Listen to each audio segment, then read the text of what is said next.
As for the governor's race, it was a one-sided victory for Republican Spencer Cox, who beat out Democratic candidate Chris Peterson by almost double.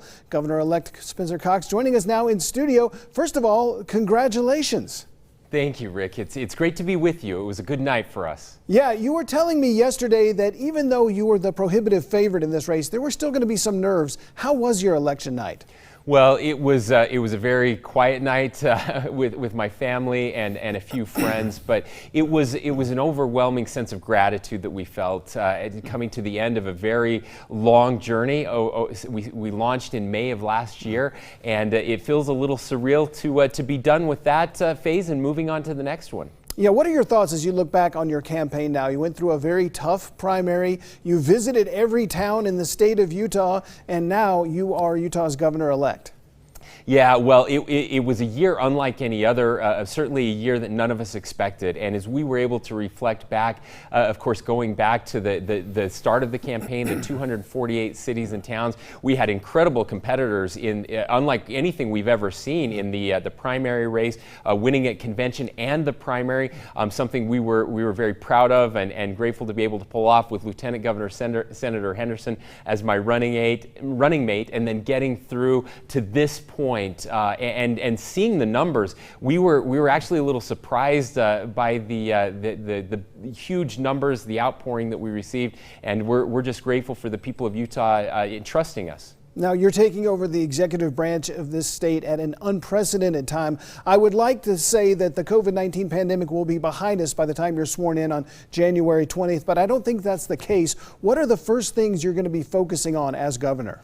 Well, we just met last week with Dr. Birx from the federal task force, and the things that we were focused on and talking with her about in January as we look forward, it really will be about vaccine distribution heading into the new year. She was very confident that we will have at least one, if not multiple vaccines, and that those doses, they will be producing as many of them as they possibly can, getting those out there to the most vulnerable so we can get back to work and back to normal as much as possible. But also a significant increase in testing, asymptomatic testing and surveillance testing with the rapid tests that have been promised to us for a long time. Those are starting to come in, and that's going to make a huge difference. I know that is first and foremost on your agenda, but what are the other priority items that you want to get to work on in January before the legislative session begins? Yeah, well, if it wasn't for coronavirus, the entire focus of our campaign would have been around education. Too many of our kids are getting left behind, those in rural Utah, those that live in less affluent neighborhoods on the Wasatch Front. Our state constitution guarantees a high quality education for every child, regardless of zip code, and that's something we want to focus on. Part of that is that we have a teacher shortage in our state. We lose about half our teachers in the first 5 years of their career. That's something that has to change, and so we'll be working very closely in making sure that we keep teachers in the classroom and we elevate the education status of our most vulnerable young people. Economically, we've been doing very well, better than most during this pandemic. What do you plan to do to keep that momentum going?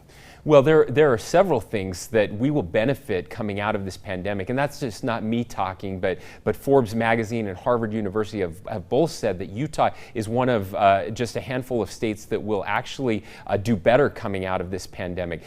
My focus will be on making sure that those that haven't participated in the prosperity we've seen over the last 10 years will have an opportunity to do that, and that's mostly rural Utah, giving them the tools that they need, the opportunities, and again, with the remote tools that we use now, and manufacturing with supply chains being disrupted, manufacturing coming back to our shores, rural Utah is very well situated to take advantage of some coming economic trends. Now, I mentioned your tour of all the cities and towns in the state.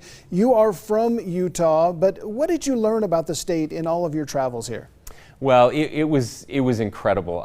Everyone should do it sometime, visiting all 248 cities and towns.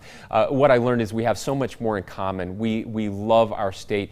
People love their communities, and they're really desperate to make sure that their kids and grandkids can enjoy the same Utah dream that they've enjoyed, that they can raise their kids and grandkids in the areas where they live, and they don't have to send them off to find jobs elsewhere.